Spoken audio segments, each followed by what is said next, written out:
Sababu ya kwanza ya kula kiapo ni ile sheria ambayo imewekwa kwenye katiba ama kwenye sheria ya kuangalia hilo kundi.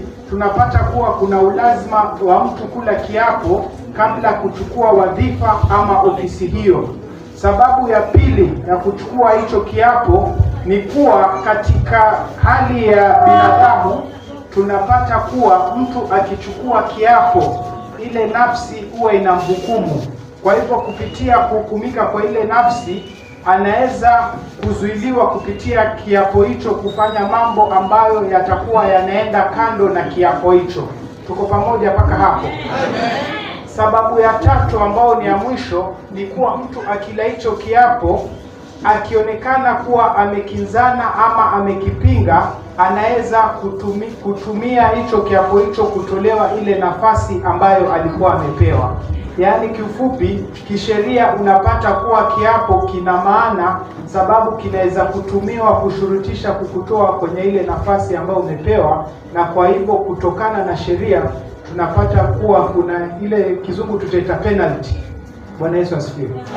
Sasa hiyo ndo sababu kubwa ya mtu kula kiapo. Sasa nitaelekeza vile yuko na mke wake atamshikia hii karatasi.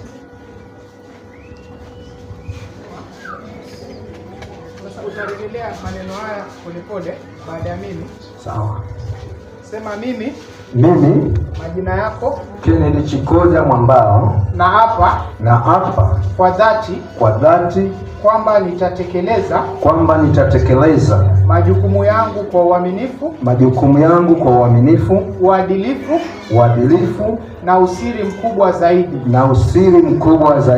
Nitaweka siri mambo yote na habari zilizoaminiwa kwangu katika utumishi wangu, isipokuwa pale nitakapohitajika kufichua kwa mujibu wa sheria au kwa idhini ya wazi na viongozi na mamlaka ya kanisa.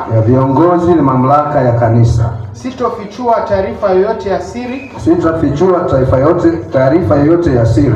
ikiwa ni pamoja na mazungumzo, hati ama mambo ya kibinafsi kwa mtu yoyote asiyeidhinishwa au taasisi yoyote. Naelewa kuwa kiapo hiki ni cha lazima kwangu. Na ukiukaji wowote unaweza kusababisha hatua za kinidhamu zikiwemo kuondolewa kwenye nafasi yangu. Makofi kanisa.